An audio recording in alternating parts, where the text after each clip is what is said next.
I think you were about to ask about leading and lagging. So let's say I have current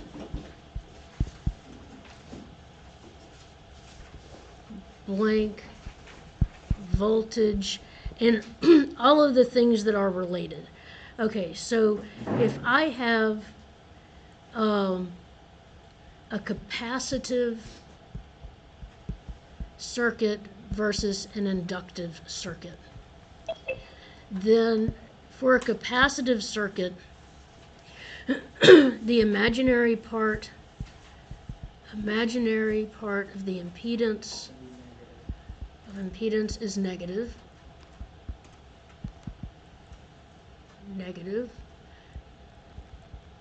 Another way of talking about the imaginary part of the impedance is to talk about the reactance, which is X.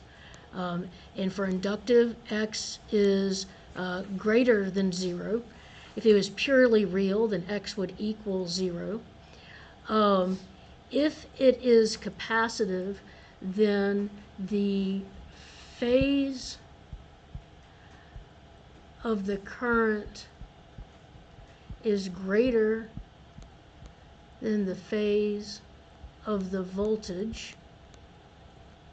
And if it is inductive, the phase of the current is less than the phase of the voltage. This means that current leads voltage.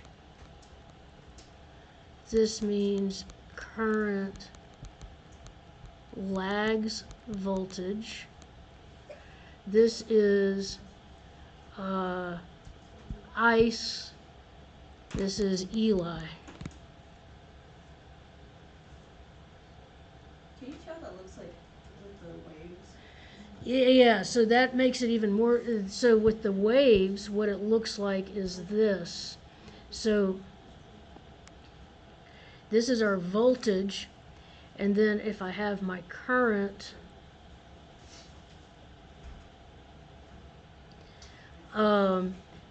if this is my current and this is my voltage, this would be that let's see, at a given point in time, well, it's hard to say because it's like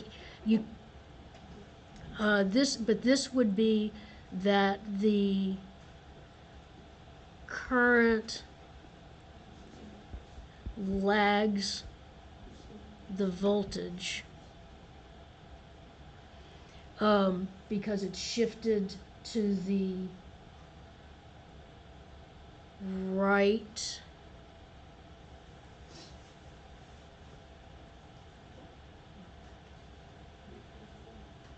Yes, that's right. Yep. Okay. All right, so now on to the next question.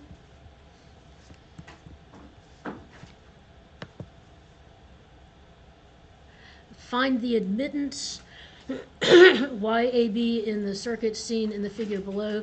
Express YAB in both polar and rectangular form. Give the value of YAB in millisiemens. So admittance, so if you remember, and you might not, you have resistance, which is R, and you have conductance, which is G, and G equals 1 over R. And so you have impedance, which is Z, and you have admittance, now 1D, admittance, which is Y, and Y equals 1 over Z. And just like resistance and impedance are both measured in ohms, conductance and admittance are both measured in Siemens. And so to get the equivalent admittance, we just have to combine these using the rules that we know. So I will find the impedance and then I'll take the reciprocal. So first I will combine the things that are in series. So this is minus J 12.8. This is 13.6. This is 6 minus J2.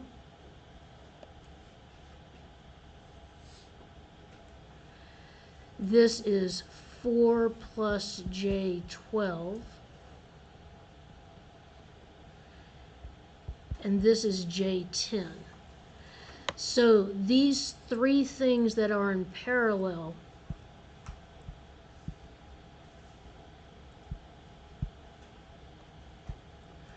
so that's 13.6. This is minus J12.8.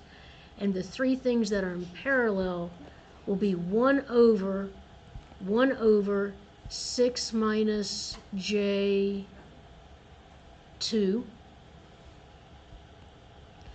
plus. Is there supposed to be a 5 resistor between the inductor? Oh yeah, there is. What fun. An extra one. Okay, so 1 over 6 minus J2 plus 1 over 4 plus J12 plus 1 over 5 plus 1 over J10.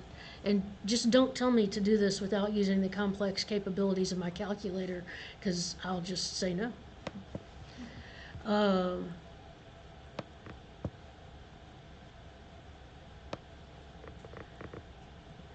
So this will be 1 over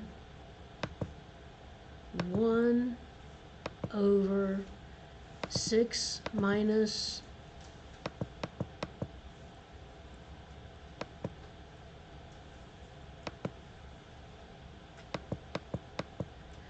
J2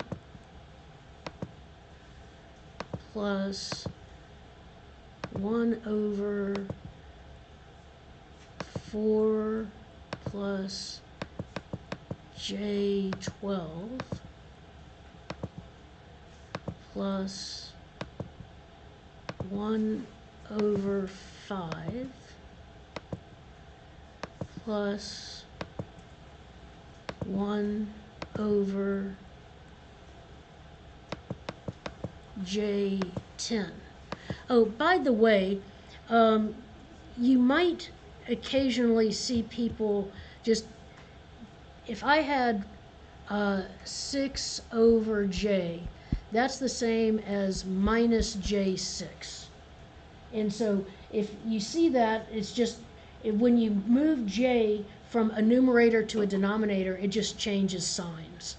And so you can do that. And so I know without having to do any work that 1 over J10 is minus J.1. I mean, that's something that you could do, but just, yeah. But here I have it all in here, and that equals 2.4 plus J.8 .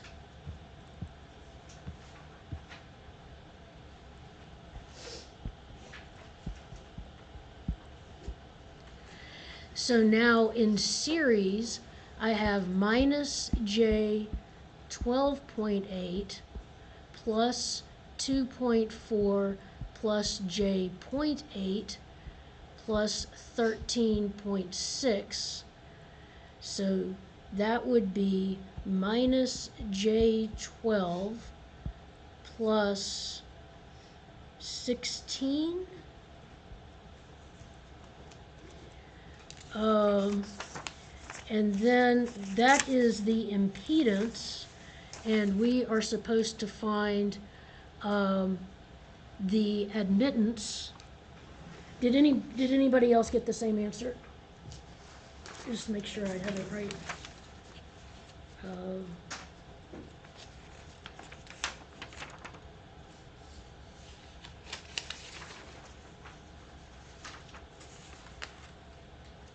16 minus J12, yeah, that's it.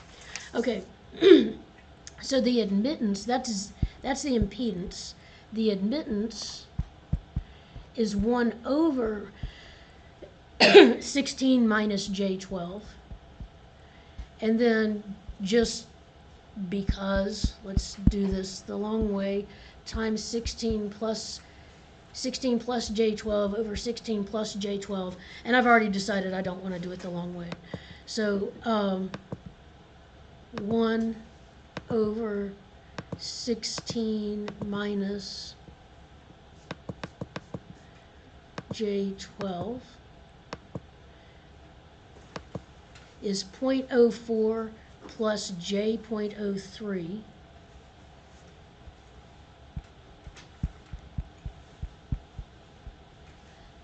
Siemens, but it's said to report it in millisiemens, so multiply by 1,000, so 40 plus J 30 millisiemens, and then to get that in polar,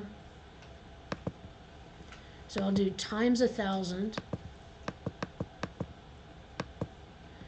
and then change to polar.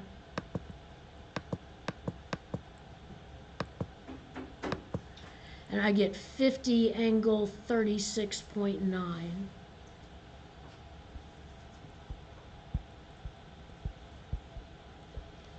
Millisiemens. Yes? Why are we multiplying by the conjugate? Oh, because I was going to do this out the long way. To get it into rectangular form, you can't have an imaginary number in the denominator. And so if I had, but I quit because I was too lazy. But what I would get if I had done this out would be 16 plus J12 over 256 plus 144. So then I would get 16 over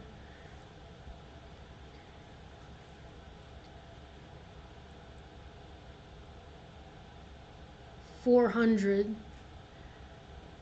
plus J12 over 400, which gets me this number right here. And what would the calculator give you if you just put the imaginary in the denominator? Would it give you an error?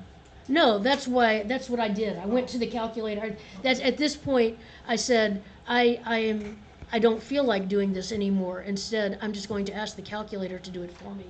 And the calculator always gives it to me in the correct form. We have to do it if he says specifically we have to do it. Right. Okay. You would have to do it in the problem or problems where he says without relying on the complex capabilities of your calculator.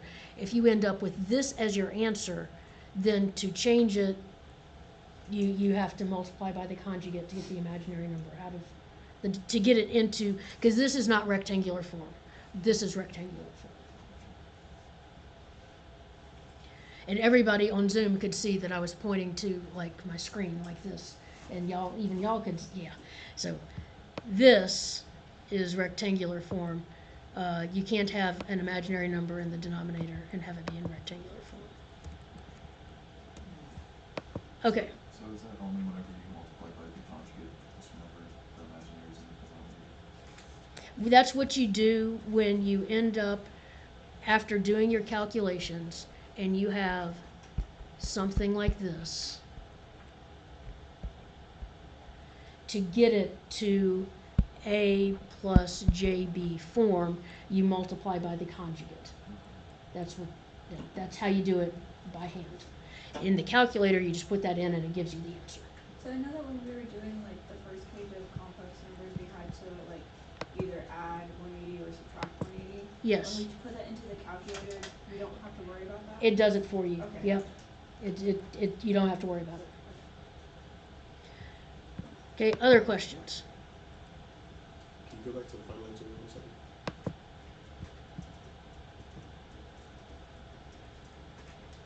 Okay, all right.